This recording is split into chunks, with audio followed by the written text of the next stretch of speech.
Começo de ano e o nosso programa quer ajudar você a se organizar financeiramente.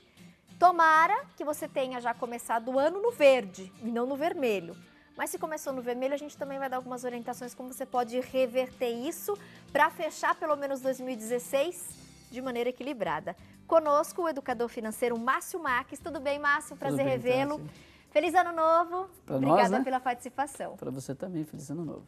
Márcio, a intenção é que todo o nosso público, de fato, tenha entrado no ano novo no verde. Mas se por acaso uma das nossas telespectadoras, dos nossos telespectadores, já começou o ano endividado, então, para começar, qual seria a orientação para essas pessoas? Como é que eles podem reverter esse quadro? Boa. Então, para quem está em casa nos assistindo, ele está numa situação de devedor, o que eu diria, Tati? Que ele está devendo no cartão de crédito, que ele assuma essa dívida, reconheça que está endividado a ponto de ficar inadimplente e procure a instituição financeira para negociar.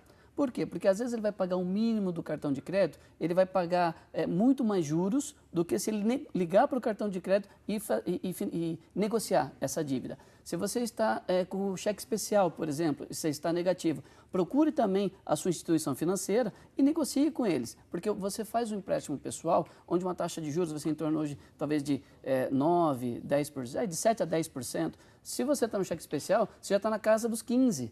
Então, se você está endividado, e uma maneira de você suavizar isso é reconhecer e procurar ou o banco, ou o administrador do cartão de crédito, se for o caso, ou o seu credor, e negocie com ele uma taxa menor. É muito mais saudável para você, ou ele vai ser menos prejudicial para você se você enfrentar o problema de frente e negociar. Perfeito. Então, de fato, negociar a dívida é importantíssimo. E a participação da família, né, Tati? Porque se você, junto com a família, você acaba identificando que você está endividado, as crianças talvez vão deixar de pedir certas coisas. E você tem pai, às vezes, que não tem coragem de falar não para os filhos. Então, o que acontece? Você vai falando sim, vai comprando, e só aumentando a bola de neve. Então, é importante também conscientizar e envolver a família nesse momento difícil. Perfeito. Agora, levando em consideração aquelas pessoas que nos assistem, que conseguiram entrar o ano no verde e estão querendo fazer com o seu dinheirinho renda mais. Então, como poupar, onde a gente pode economizar, como a gente pode guardar e onde guardar esse nosso dinheirinho para render mais. Eu vou até pedir, por favor, Márcio, para você se levantar. Ele trouxe aqui, gente, um projetinho, achei fantástico, que vai ajudar a gente a mostrar para vocês de uma forma mais enfática a diferença que vai guardar um tiquinho todo mês. E às vezes nem precisa guardar fortunas, né? Aquele pouquinho que sobrou do salário, se a gente guardar, em alguns anos, você vai ver a diferença que dá. Perfeito. Assim como a Tati falou, então para quem está em casa nos assistindo, é o seguinte, às vezes eu vou esperar ter os meus primeiros R$50 para guardar, o meu primeiro R$100, o primeiro 500, você nunca vai ter. Então comece pelo R$1. Guarda esse R$1, guarda R$2 e às vezes você tem lá um desconto de 1%, um desconto de 5%. Você acaba achando que é pouco e não é. Vamos ver o quadro aqui para vocês terem ideia, a força dos juros trabalhando a nosso favor. Por exemplo, nesse primeiro exemplo aqui que vocês estão vendo, se eu guardar, por exemplo, R$1 3 vezes por semana ou R$3 por semana, R$12 no mês, em 20 anos, há uma taxa de juros de 1%.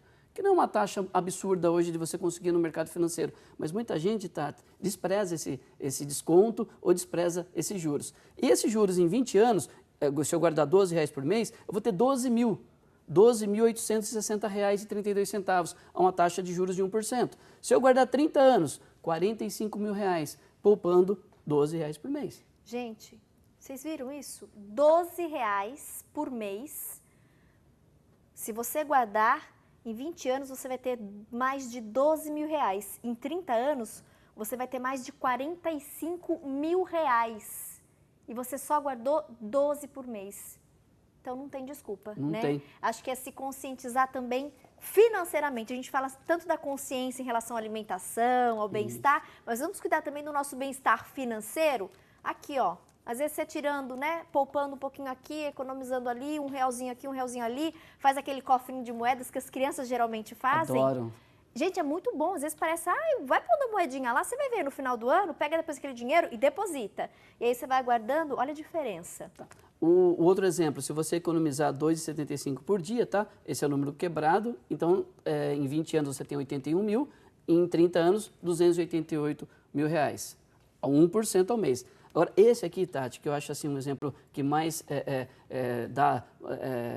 chama atenção nos cursos. Por quê? Imagina R$30 por final de semana. A balada, no caso, a pizza que você vai economizar, R$120 por mês. R$120 por mês em 10 anos, R$148.380,30. Olha a diferença, e a 1%. Vamos projetar para 30 anos? Está aqui, R$524.244,62, Tati. Economizando R$30 por semana, que seriam R$120 no mês. R$120 se conseguir guardar todo mês, em 30 anos eu já tenho 524 mil. Essa é os juros trabalhando a nosso favor. Agora imagina se eu estivesse devendo R$120 todo mês a uma taxa de 1%. Eu vou dever 524 mil em 30 anos. Por isso que os juros têm que estar a nosso favor. Como deixar os juros a nosso favor? Você sugeriu aqui, por exemplo, taxa de juros de 1%. Isso. Em quais canais eu consigo essa taxa? Então, hoje, a poupança... A poupança você não vai conseguir 1% ao mês, mas a poupança não dá. Hoje você estaria um LCI, um LCA, que a gente pode até depois aprofundar um pouquinho sobre. No próximo bloco a gente explica sobre melhor. Essas ferramentas.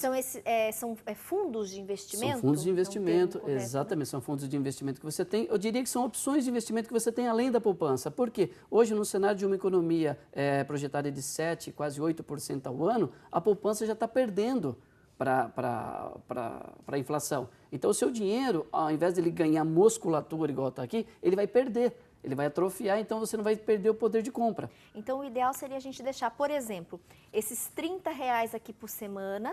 Isso.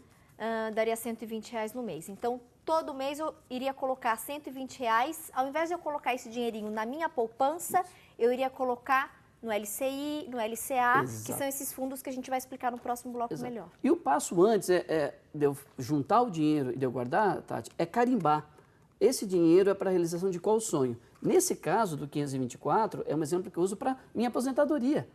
Tá? Porque eu vou ter uma aposentadoria aqui, no caso, de R$5 mil, R$4 mil por mês. Então, é uma aposentadoria sustentável. Então, carimbei o dinheiro. Então, meu sonho é aposentadoria, guardando R$120. Agora, não podemos deixar também de ter a nossa poupança. Por quê? Porque a poupança ela vai estar por alguma coisa mais rápida, uma liquidez, coisa de 2, 3, 4 meses. Então, você sempre tem uma coisinha na poupança. Mas eu deparo com pessoas no curso que ela está guardando para a faculdade do filho, e o filho acabou de nascer, e põe na poupança. Então, a hora que ele chegar aos 18 anos do filho, aquele dinheiro perdeu poder de compra. Então, existe ferramenta certa de acordo com o sonho. Então, a mãe que hoje teve um bebê e já está pensando em pagar a faculdade, o ideal é ela já ir começando a guardar desde já o dinheirinho, mas aí não na poupança. Uma LCI, uma previdência, uma LCI, uma LCA. A previdência também é interessante. Por quê? Porque tem previdência até que você tem um ganho tributário, porque você consegue abater, que é o caso do PGBL. Você acaba abatendo no seu imposto de renda. Então, você iria pagar um determinado valor e você acaba